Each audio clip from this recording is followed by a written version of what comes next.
나는 어제 저녁에 저 찬송을 연습하길래 뭐를 위해서 하나 했더니 오늘 특송이었네요. 감사합니다. 말씀 보시겠습니다. 마태복음 5장 1절로 4절.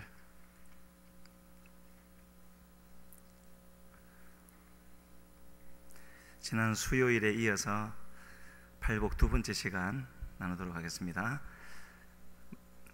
1절부터 같이 읽습니다. 시작.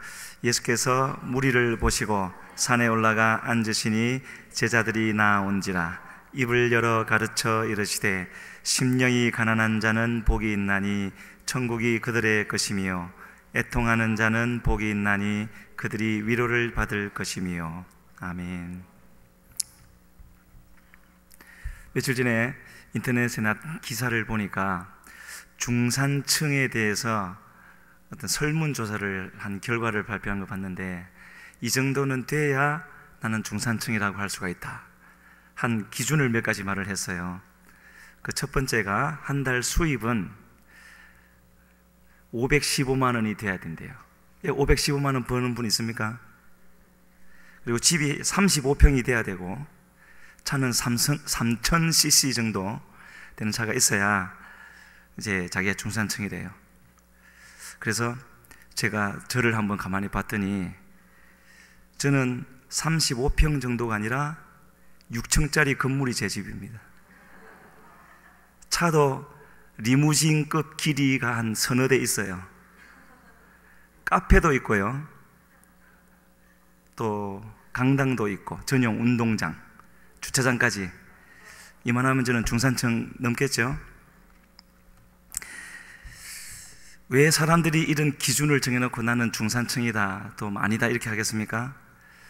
중산층이라는 것이 아무래도 행복을 의미하는 그런 기준이 되니까 그렇게 하겠죠. 이 정도 돼야 큰 어려움 없이, 어떤 불편함 없이 살고, 또 이후에 나이가 들어서도 그렇게 살 수 있을 것이다, 뭐 그런 뜻인 것 같아요.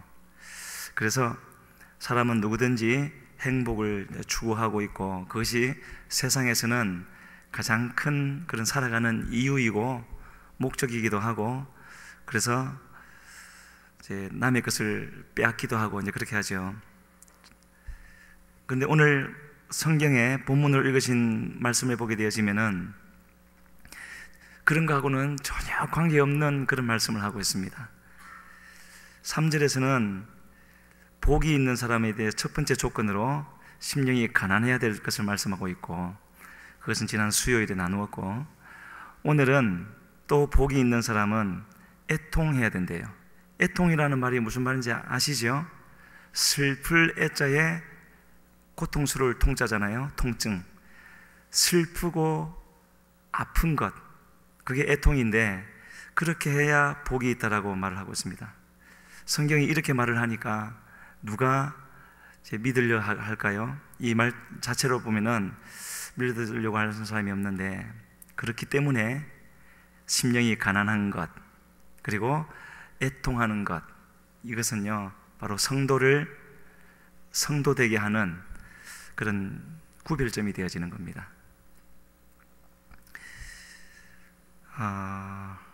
이 마태복음 5장에 나오는 산상수훈이 누가복음에 가면은 6장에 나오게 되어지는데, 6장 25절에 보면은 이렇게 되어져 있습니다.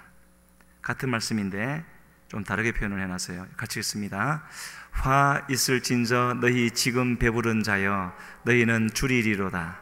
화 있을진저 너희 지금 웃는 자여 너희가 애통하리로다. 애통하며 울리로다. 하반부가 지금 해당되겠죠. 잠깐만 놔두세요. 저기서 화 있을진저가 두 번 나오고, 그리고 이제 두 가지를 말씀하시는데, 지금 배부른 자, 이거는 우리 마태복음에 오면은 저 이제 6절에 해당되겠죠. 그 반대 개념으로 이렇게 해놨습니다. 마태복음에서는 어떻게 하면 복이 있을 것이다. 근데 여기는 거꾸로 말하면서 화 있을 것이다 라고 했는데, 사실은 화 있을진저 라고 하시는 저 말씀이 우리에게는 큰 복이 되는 것이죠. 그렇지 않으면은 어디로 가는 줄도 모르고 그냥 갈 텐데, 그 가는 거를 한번 세게 꽉 쳐주시는 거예요. 그리로 가면 안 된다고. D.L. 무디라는 분을 알 텐데, 그분이 부름을 받고 사역을 시작하기 전에 하나님이 기도 가운데 꿈속에서 환상을 보여주셨는데, 수많은 사람들이, 굉장히 넓은 길에 수많은 사람들이 틈도 없이 그냥 밀려가듯이 계속 밀려가더래요. 엄청나게 끝도 없이. 어디를 가는고 하고 이렇게 봤더니 저쪽 끝에는 이제 낭떠러지인 거죠. 근데 낭떠러지인 것을 발견했는데 뒤에서 밀고 계속 오니까 그냥 막 떨어지는 거예요. 그걸 보여주시면서 하나님이 이제 D.L. 무디를 부르신 거죠. 바로 그러한 상황 가운데 있는 이 세상 사람들, 우리에게 하나님은 화 있을진저라고 말씀을 하시는 겁니다. 저주하시려고 하는 것이 아니라 저주받은 우리의 모습을 알려주시고 경고해 주시는 거죠. 깨닫게 하시려고. 그래서 화 있을진저 너희 지금 웃는 자여 너희가 애통함이 울리로다. 이 말은 지금 그러고 있을 때가 아니라는 거죠. 웃고 즐기고 소사고 밭사고 장가가고, 장가가지 말라는 건 아닙니다. 우선순위를 말하는 거죠. 지금은 그럴 때가 아니고, 그렇게 되면은 뒤에 결말은 애통하며 울리로다, 이런 일이 있을 것을 알려주시는 거죠. 그래서 애통한다라는 말은 제가 지금 말씀드린 대로 하나님이 D.L. 무디에게 보여주신 것처럼, 그리고 무디가 보고 자신을 들여서 복음 전파하는 일에 평생을 바쳤고, 그리고 그를 통해서 100만 명이 돌아왔다 그러죠. 그런 것처럼 여기서 애통함이라는 것은 전에는 그냥 나를 위해서 살고 나의 행복을 위해서 살고 지금 이게 열심히 사는 이것이 나의 행복인 줄로만 알았는데, 그 관점에서 벗어나서 하나님이 이 땅을 보실 때, 하나님이 나를 보실 때 어떻게 보고 계실 것인가, 하나님께 어떻게 보이는가 하는 바로 그 관점으로 보는 것을 설명해 주신 말이 애통을 하는 말씀이 되어집니다. 그것을 실제 상황을 알아야 되니까요.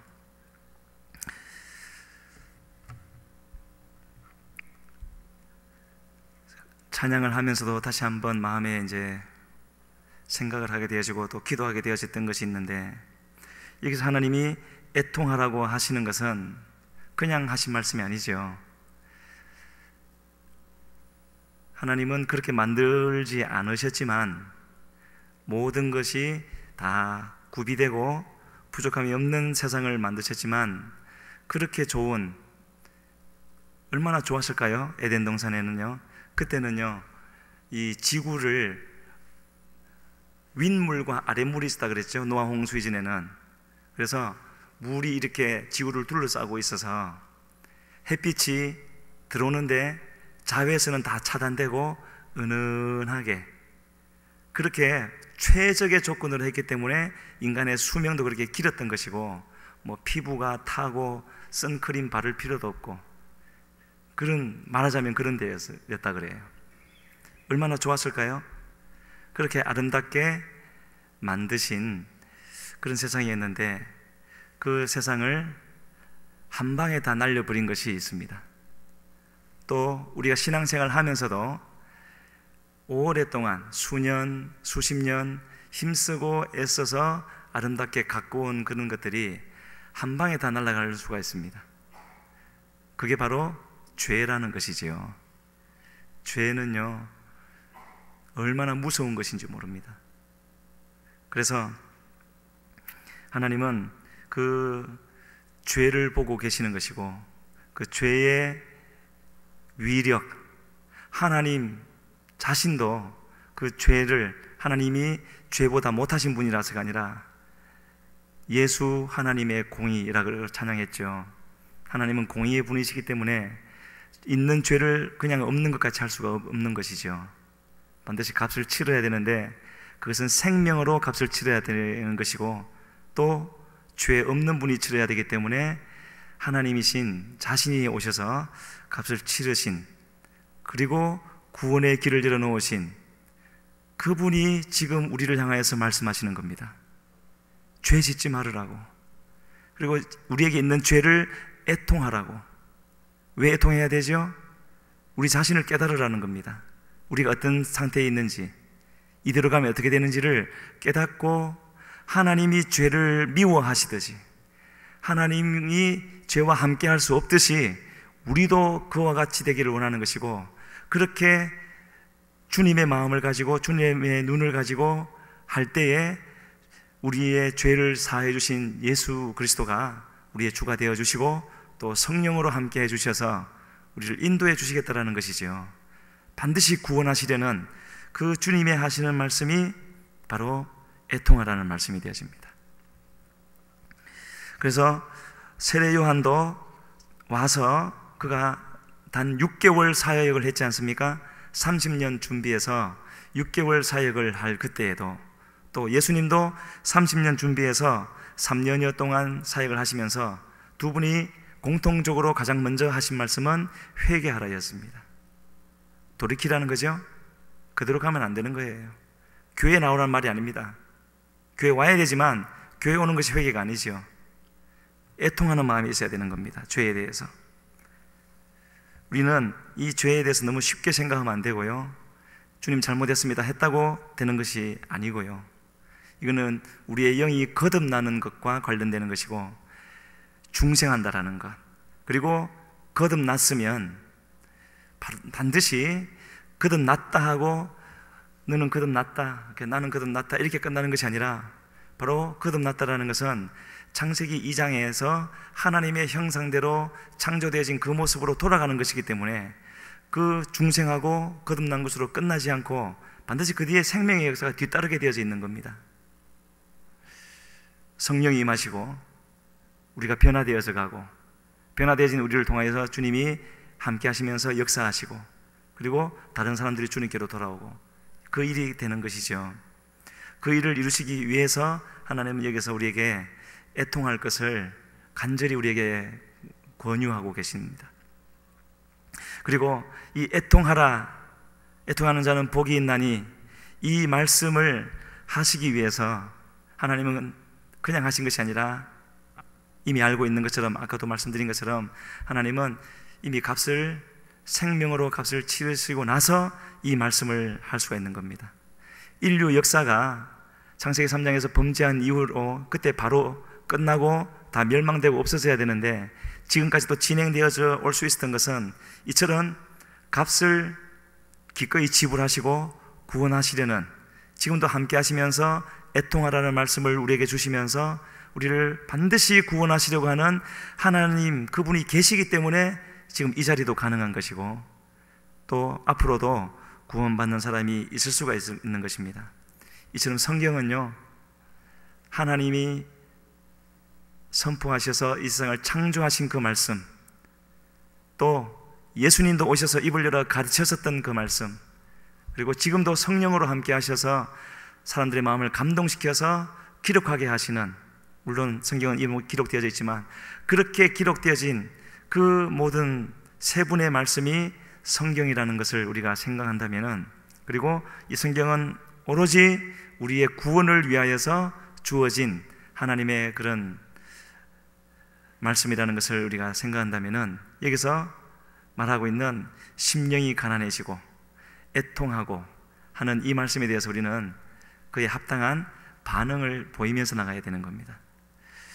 아시는 대로 복음이 하는 일은요, 크게 두 가지가 되어지는데, 첫 번째는 깨고 부서뜨리고 넘어뜨리고 파멸시키고 멸망시키는 일을 하죠. 잘못된 것. 그래서 그것이 무너지되 온전히 무너지고 나야 그 위에 2001년 9월 11일 무슨 일이 있었습니까? 뉴욕에 있는 세계 무역센터가 무너져 버렸죠.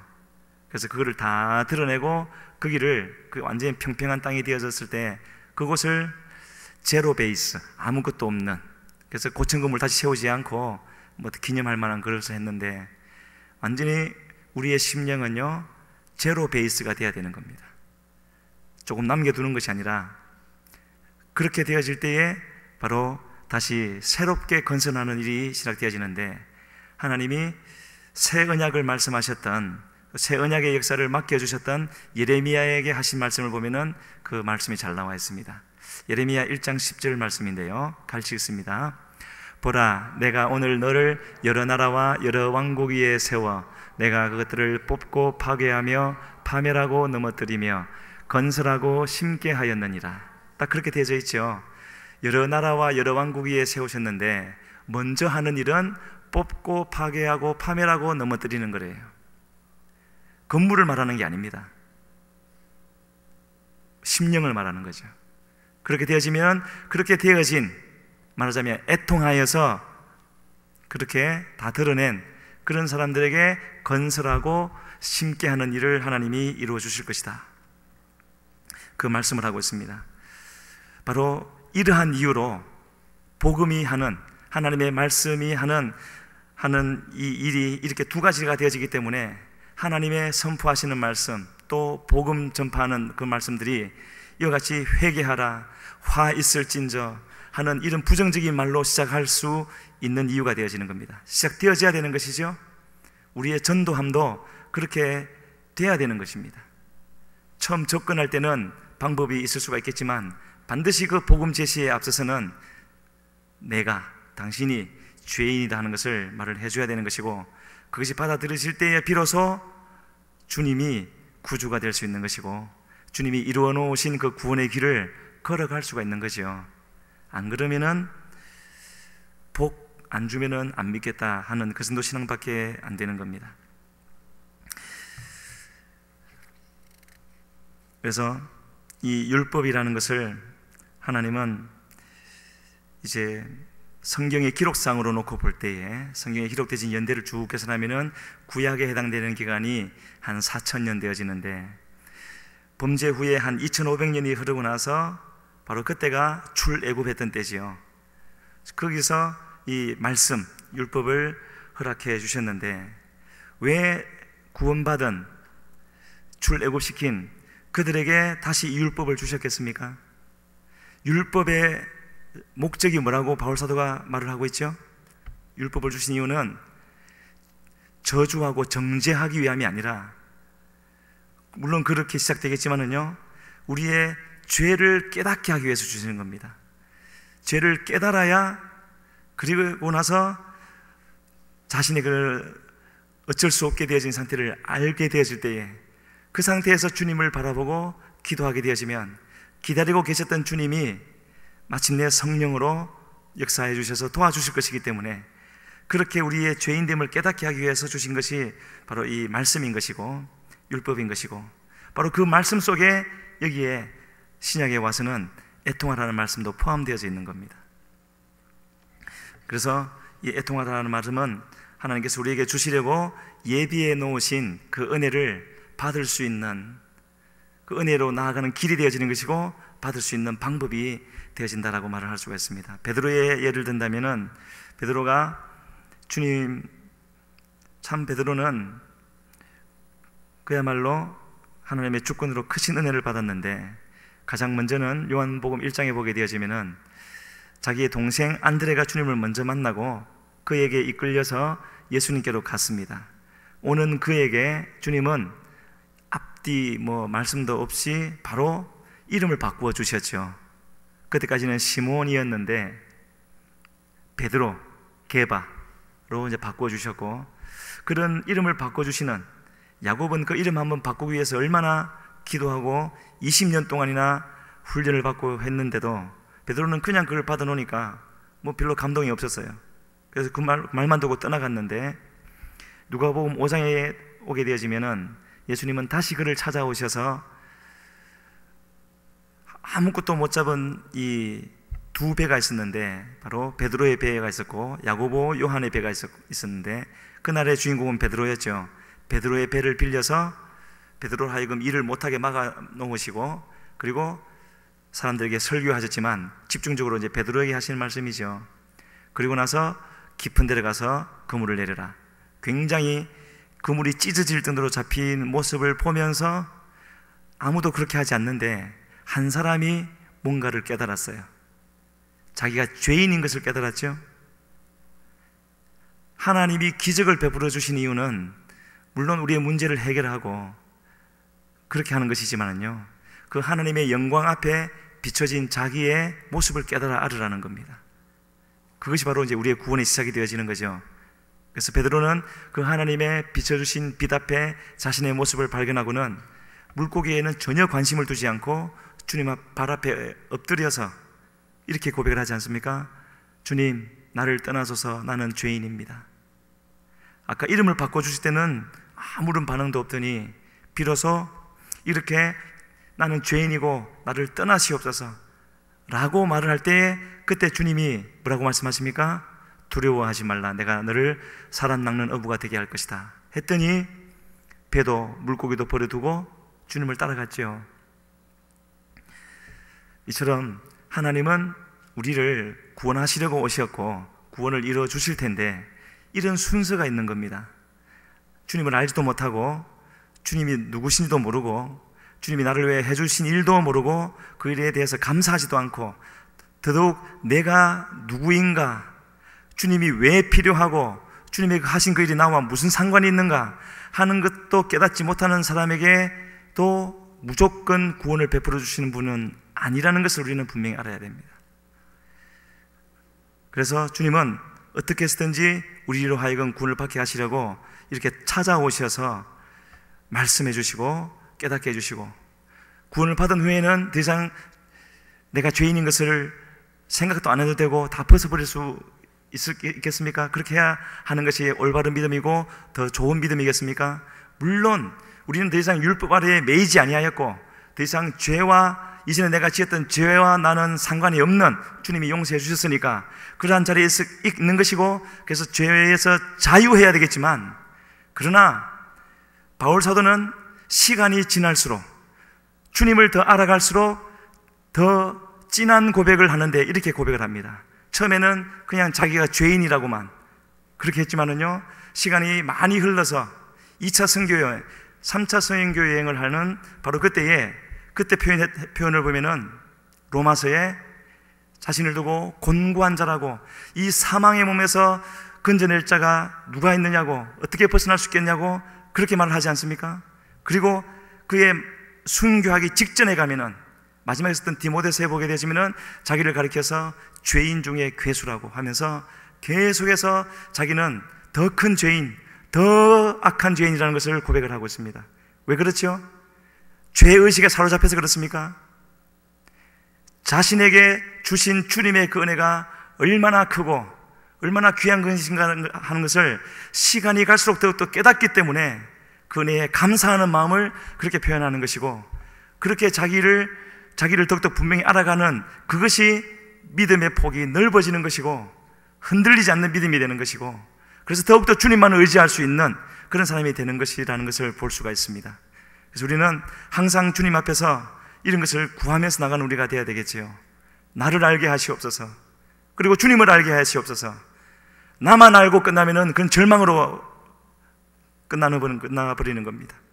나를 알되 철저하게, 그래서 이후로는요, 내가 기뻐하는 것도 내가 슬퍼하는 것도 내가 이유가 되지 않도록, 내가 뭘 잘해서 내가 뭘 칭찬을 받아서 남이 나를 좋아해 줘서 그것도 나의 기쁨의 원인이 되지 말아야 되는 것이고, 내가 뭘 못해서 할 줄 아는 것이 아무것도 없고 좋아해 주는 사람도 없고 그것도 내가 슬퍼할 이유가 되지 말아야 되는 것이죠.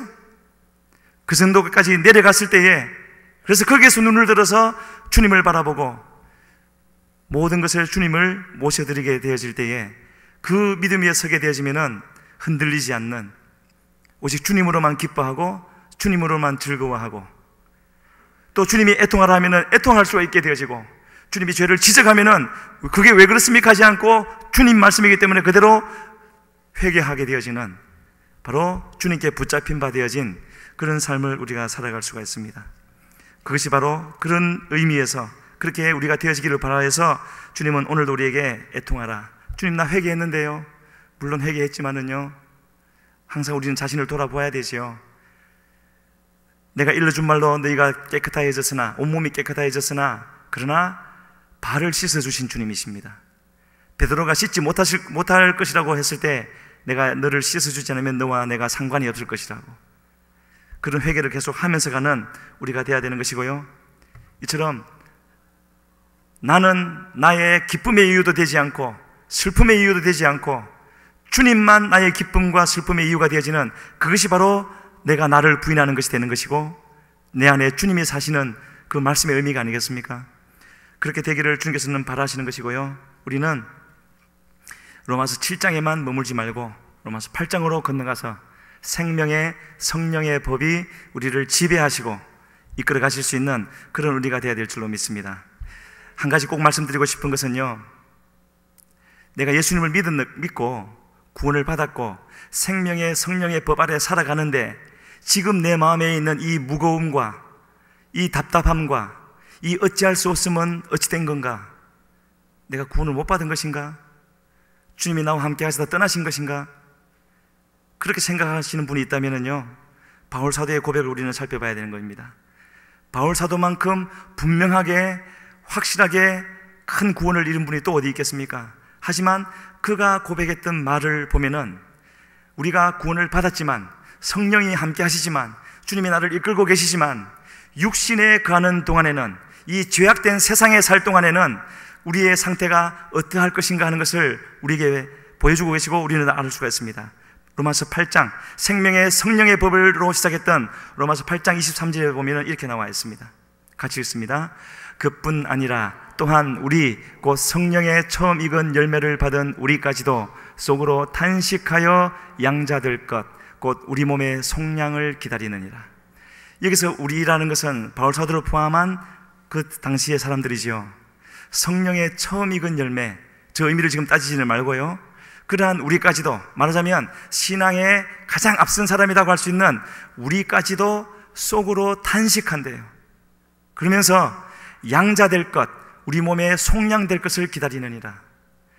주님이 함께 하셔서 그 주님을 위해서라면 목숨 걸고 가고 있는 바울 사도지만, 그러나 이 땅에서는 우겨싸움을 당하고 답답한 일을 당하고 매임을 당하고 매를 맞고 하는 그런 일이 계속되어지는 것이고요, 그렇다고 해서 마음에 그런 부담이 없는 것도 아니고 저렇게 탄식하면서 양자될 것, 주님이 오셔서 우리 몸을 속량하시고 영원한 나라로 가기를 기다리는 바로 그런 심령으로 살아간다라고 말을 하고 있습니다.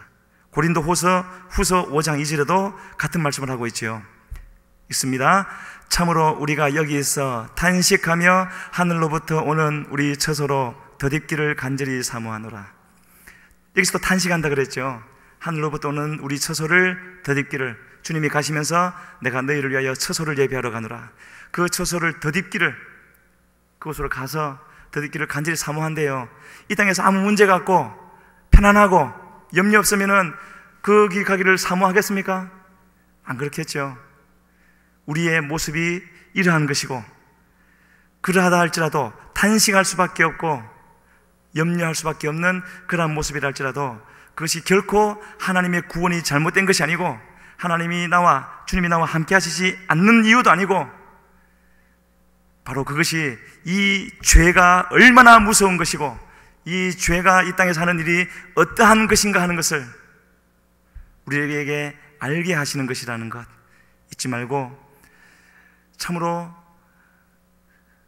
하나님의 선하신 것까지도 우리의 그렇게 평온했던 그런 마음도 흔들어버리면은 그냥 흔들리게 되어지는 바로 그런 엄청난 위력을 가진 것이 죄라는 것을 우리가 다시 한번 깨달으면서 어떠한 일이 있어도 죄를 짓지 않으리라고 우리는 결심을 해야 될 것이고, 그리고 내 속에 잘못된 것이 있는 줄을 알면은 만사를 제치고 어떠한 일이 있다 할지라도 그것부터 해결해야 되는 겁니다.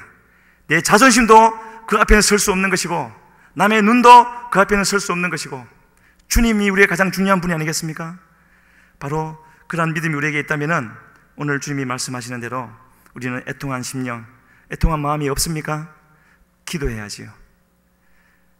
우리가 할 수 있기 때문에 하라고 하시는 것이 아니라 하나님이 율법을 주신 이유는 죄의 문제를 우리가 해결할 수 없음을, 믿음의 길을 갈 수 없음을 우리로 깨닫게 하는 것이 첫 번째이고, 그리고 깨달았으면 하나님께 의지하여서 기도하라는 것이 두 번째 이유가 되어지는 겁니다. 그래서 그렇게 구하면은 기다리고 계신 주님이 반드시 역사해 주셔서 인도해 주실 바로 우리 주님이라는 것, 오늘도 우리가 믿고 나아갈 수 있게 되기를 주 앞에 간절히 소원합니다. 주님이 말씀하셨던 이 팔복, 그 중에서도 첫 번째와 두 번째 되어지는 심령이 가난해지고 마음이 애통하는 것이 없으면 우리는 결코 그리스도인이 될 수가 없는 것이고, 주님이 이루어주신 그 십자가의 은혜를 우리의 것으로 받을 수가 없다는 것, 주님은 그것을 부어주시려고 세상 것을 바라보지 말고 주님만 바라보라고 지금 말씀하고 계시는 것이고, 그리고 그냥 주시려면 주시고 그렇게 하지 말라는 거죠. 간절히 구하라는 겁니다. 죄를 애통하면서 주님만이 나를 구원해 줄 수가 있고, 주님만이 내 문제를 해결해 줄 수가 있습니다. 주님만 있으면 됩니다. 그 심령을 가지라는 말씀이 바로 가난한 심령을 가지라는 것이고, 애통하라는 그 말씀이 되어진다는 것, 우리가 이 시간에 생각하면서 같이 기도했으면 좋겠습니다. 하나님, 주의 말씀에 따라서 내 심령이 가난해지기를 원합니다. 내 죄를 보게 해 주시옵소서. 나의 할 수 없음도 보게 해 주시옵소서. 주님만이 하실 수 있음도 알게 하여 주시어서 이 시간에 주 앞에 기도하여 나가게 하여 주시옵소서. 하나님, 이제는 죄로부터 자유하게 하여 주시고 주 안에서 자유하게 하여 주시고, 하나님, 주님의 나라를 이 땅에 이루어 나갈 수 있는 도구 되어 주시도록 성령이여 이 시간에 역사하여 주시옵소서. 우리 주여 한번 부르시고 기도하며 나아갑니다. 주여,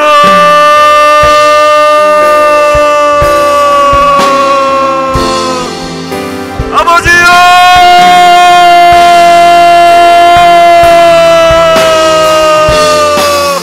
생명을 주시기까지 우리에게 구원의 길을 이루어주신 그 주님의 말씀 따라 아버지를 간구하며 나아갑니다. 주여, 모든 내 문제를 주여 주님께로 맡겨드리고, 주의 일이신 그 십자가의 벌로 난 죄를 다 아버지 이기며 주여 주 안에서 자유하여 나갈 수 있는 우리 모두가 되게 하여 주시옵기를 주의 간절히 빌고 원합니다. 주여, 누가 아버지 주의 백성들을 넘어지게 하며 주여 정성을 나아가니까 하나님 위로 주님을 바라보게 하여 주시고, 주여 마음을 다하여서 주님만을 바라며 주님을 구하여서 아버지 나갈 수 있는 하나님과 주님의 자리에 서게 하여 주시옵소서.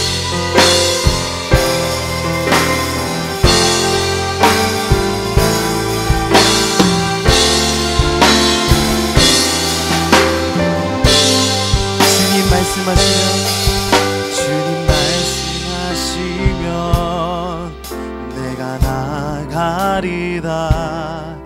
주님 뜻이 아니면 내가 멈춰서리다. 나의 가고 서는 것 주님 뜻에 있으니, 오 주님 나를 이끌. 주님 말씀하시면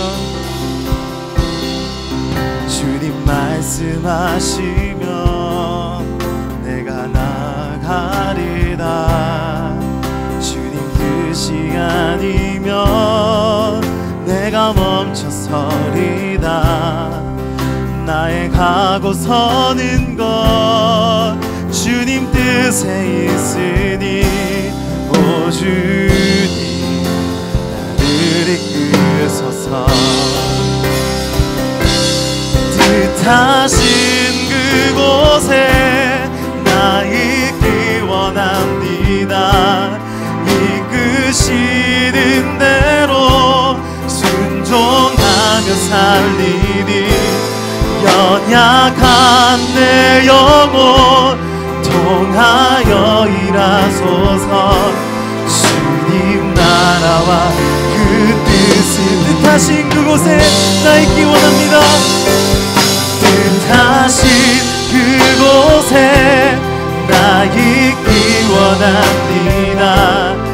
이끄시는 대로 순종하며 살리니, 연약한 내 영혼 통하여 일하소서. 주님 나라와 그 뜻을 위하여, 오 주님 나를 이끄소서. 내가 그리스도와 함께 십자가에 못 박혔나니 그런즉 이제는 내가 사는 것이 아니요 오직 내 안에 그리스도께서 사는 것이라. 이제 내가 육체 가운데 사는 것은 나를 사랑하사 나를 위하여 자기 자신을 버리신 하나님의 아들을 믿는 믿음 안에서 사는 것이라. 아멘. 하나님, 저희가 죄 가운데 날마다 죄를 지으며 나아가지만 하나님, 이 죄된 나를 날마다 십자가에 못 박으며 주님, 이 죄를 통하여 날마다 애통하며 나아가길 소원합니다. 주님 앞에 무릎 꿇으며 하나님 기도하는 저희들이 되게 하여 주시고, 하나님 곧 있을 성령 캠프 가운데 성령으로 주장하셔서 하나님 성령으로 인도하셔서 사도행전의 오순절 성령 가운데 그들이 비전을 받아 하나님 나라를 위하여 나가였듯 하나님 이 성령 캠프 가운데 비전을 받고 저희도 나아가는 청년회가 될 수 있도록 주님 인도하여 주시옵소서. 그리하시 주님을 믿사오며 이 모든 말씀 오직 예수 그리스도 이름으로 기도드렸습니다. 아멘. 주기도문 하심으로써 3부 예배를 마치도록 하겠습니다.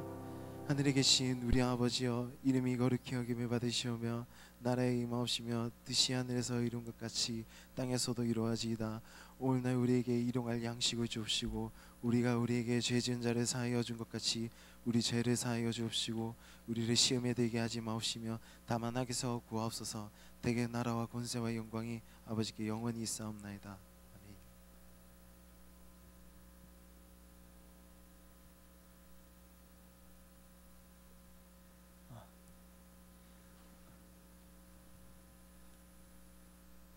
아멘. 우리 옆에 분들과 한번 인사하겠습니다. 우리 예수님의 이름으로 축복합니다. 우리 이렇게 한번 우리 오늘 함께 예배드리신 분들 축복하겠습니다. 예수님의 이름으로 축복합니다. 예수님의 이름으로 사랑합니다. 우리 이렇게 한번 우리 축복해 보도록 하겠습니다. 네, 우리 시간에 좀 특별한 순서를 좀 가지려고 하는데 저희 1차 성령 캠프가 오순절 성령 캠프로 해서 제가 그렇게 진행을 했었습니다. 1차 캠프 때 많은 분들이 참 은혜를 많이 받고 또 이렇게 많은 일들 있었는데 그 중에 한 분이 이렇게 오늘 간증을 하시기로 했어요. 그래서 우리 박수로 한번 모셔보려고 합니다. 우리 삼청년의 조유림 자매입니다. 우리 한번 박수로 한번.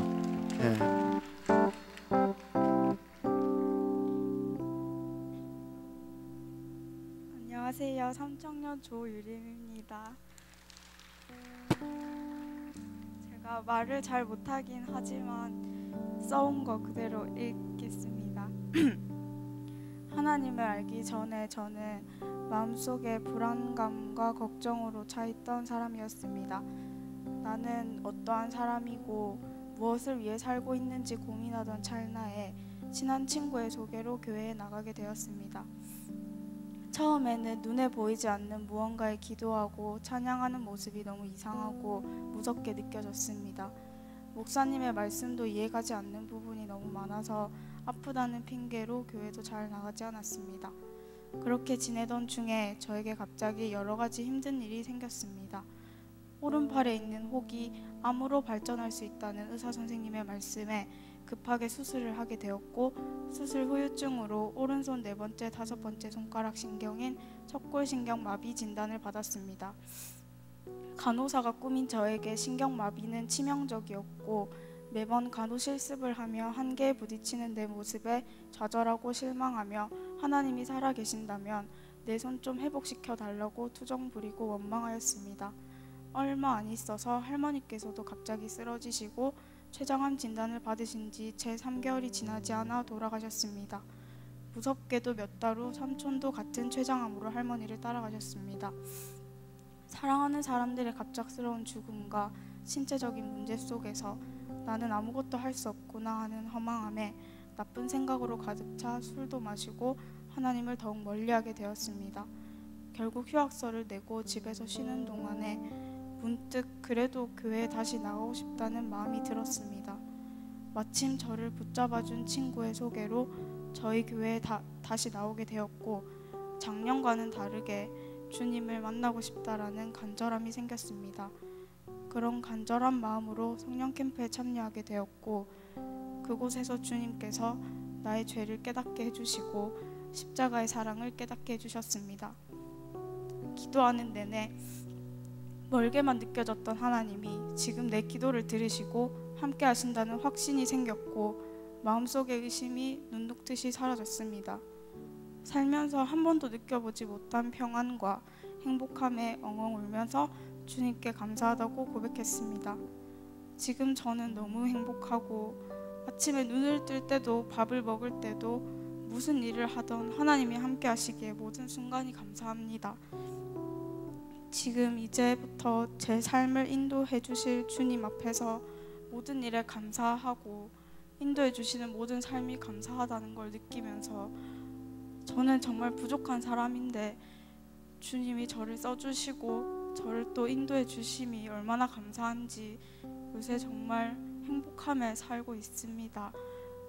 이제 2차 성령 캠프 때에도 저희 청년교회 모든 사람들이 성령 충만한 마음으로 내 삶의 주인이 정말 주님이 된다면 아무 어떤 일이라도 두려워하지 않고 담대한 마음으로 나아갔으면 좋겠다고 생각했습니다. 지금도 주님 함께 하셔서 이런 말 나눌 수 있게 해주신 거 감사하고 제 두서없는 말도 들어주셔서 정말 감사합니다. 네, 감사합니다. 우리 이 시간 우리 같이 한번 기도했으면 좋겠습니다. 이런 성령 받고 주님을 만나는 이 경험이 계속해서 우리 청년교회 가운데 일어나야 될 줄로 믿습니다. 또한 이러한 첫사랑을 잃어버린 분이 계시다면 다시 한번 이 첫사랑, 이 행복함과 이 감격이 다시금 주님 앞에 회복되어야 될 줄로 믿습니다.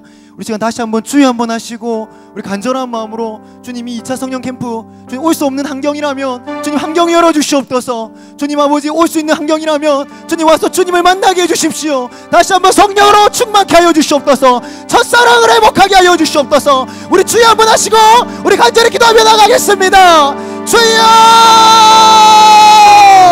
하나님 아버지 감사합니다. 주님이 하실 것을 믿습니다. 주여 우리 청년교회 가운데 주께서 세일을 행하여 주시옵소서. 지친 마음, 연약한 마음, 주님 두려운 마음 주님께서 다 회복시켜 주시옵소서. 올 수 없는 자들이 환경과 상황이 열려지게 하여 주시옵소서.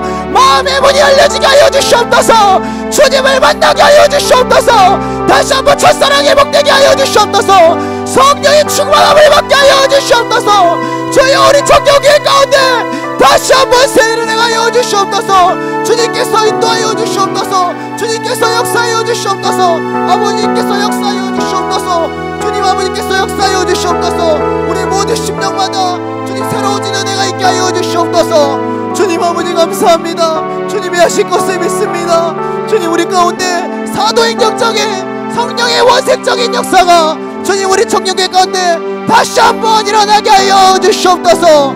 주님이 하실 것을 믿습니다. 주님만 기대하겠습니다. 우리의 죄악과 아버지 우리의 더러운 것들을 아버지 철저하게 자복하며 준비하게 하시고 회개의 영을 부으시며 성령님을 간구할 수 있는 심령을 주님 우리 가운데 부어주시옵소서. 아버지께서 각 심령마다 역사하여 주시옵소서. 주님께 모든 것 맡겨드리며 감사드리며 사랑하는 우리 주 예수 그리스도의 이름으로 간절히 기도드렸습니다. 아멘. 아멘. 네, 광고 바로 드리겠습니다. 광고를 좀 띄워주시면 좋겠습니다. 네, 오늘 조금 광고가 성령 캠프 광고가 있어서 좀 광고를 잘 들어주셨으면 좋겠습니다.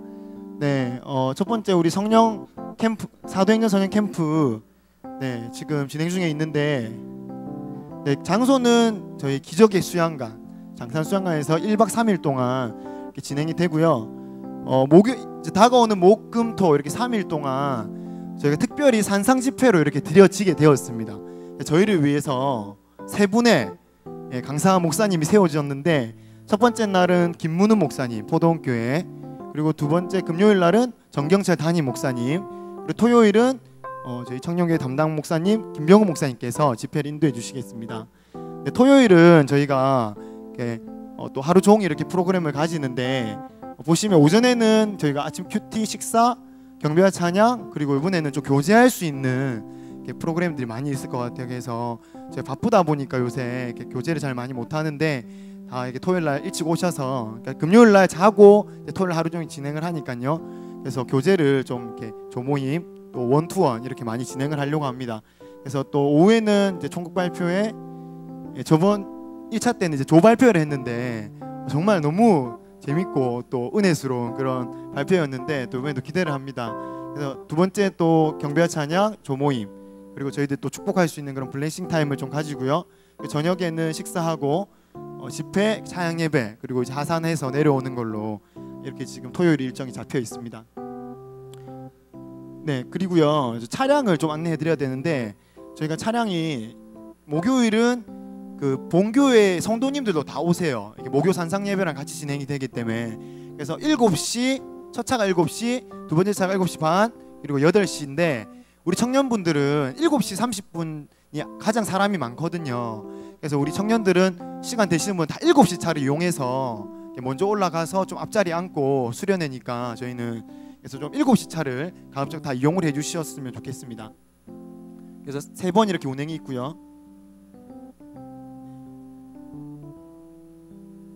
그죠? 안 넘어가죠? 네, 좀 넘겨주시면 좋겠네요.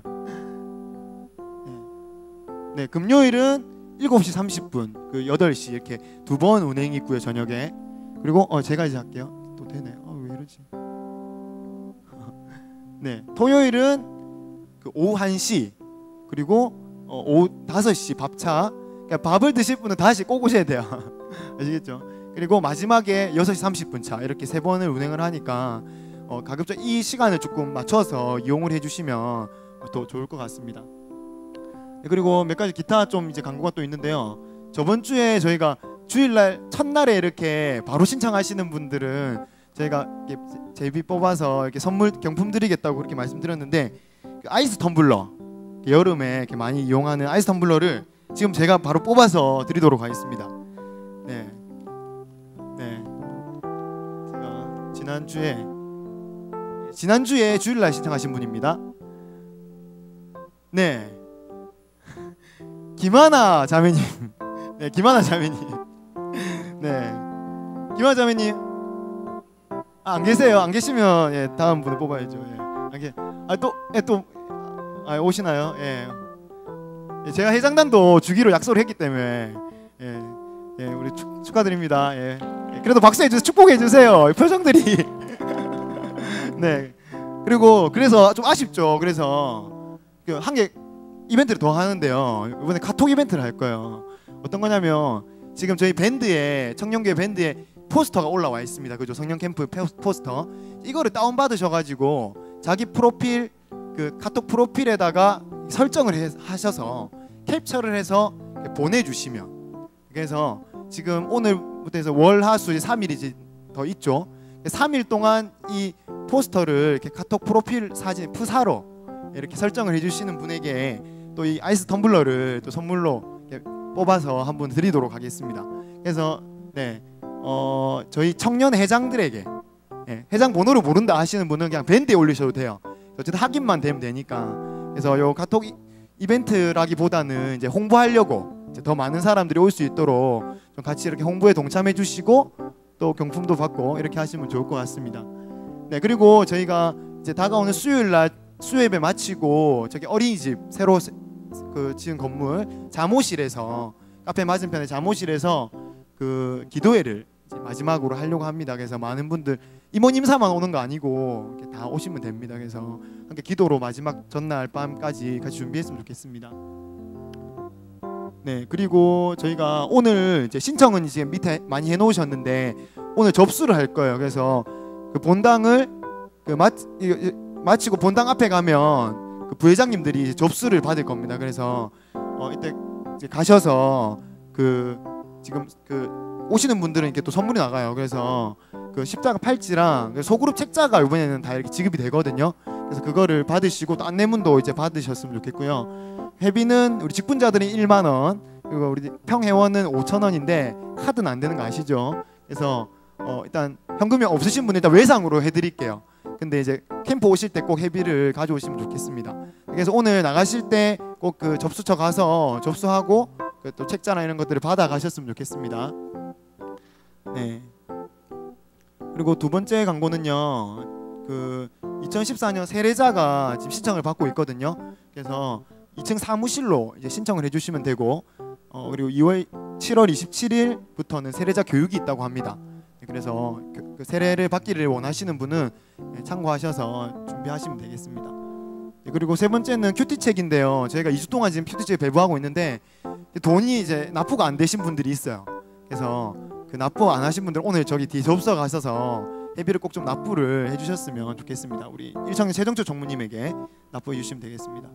예배위원은 7월 19일 다가온 토요일은 홍희정 순장님 기도 그리고 안내는 이제 참고하시고요. 3부 예배는 네, 박지영 조자님 그리고 다음 주 특성호 이청년 3조 되겠습니다. 네, 잘 준비하셨으면 좋겠습니다. 그래서 우리 이번 여름에 정말 성령 충만 우리 같이 정말 주님께서 간구하는 자들에게 주실 줄로 믿습니다. 우리 믿음으로 잘 준비해서 성령 충만한 우리 청년교회가 되었으면 좋겠습니다. 네, 이상이고요. 오늘 마지막으로 그 군 입대를 앞둔 형제감이 있어서 우리 김예찬 형제님 갔어요? 아 그렇구나. 그래요. 우리 예찬이가 내일 오늘 머리도 깎고 와서 아마 머리 깎고 와서 부담스럽다고 좀 얘기는 하던데 어디 간지 모르겠는데 우리 김예찬 형제가 이제 내일 육군 논산훈련소로 입대를 합니다. 그래서 오늘 보시면 꼭 좀 격려해 주시고 저도 훈련소까지는 가봤잖아요. 마음이 되게 좀 어려워요. 그래서 저 훈련소는 갔다 왔습니다. 그래서 좀 많이 격려해 주시고 기도 부탁드리겠습니다. 네, 그래서 지금 접수를 하는데 그 우리 일청년 분들부터 오늘 그 성령 캠프 소그룹 1강을 오늘 합니다. 그 1차 성령 캠프 때처럼. 그래서 오늘 1, 2청년 분들은 식당에 내려가시면 그 팻말이 있어요. 그럼 거기 가서 그 소그룹 1강을 하시면 되고요. 그리고 3청년은 청년회실로. 그래서 지금 우리 1청년 분들부터 먼저 너무 복잡해질 것 같아서 1청년 분들부터 나가시면 될 것 같고요. 2청년들은 조금만 기다렸다가 2, 3청년들은 나가시면 되겠습니다.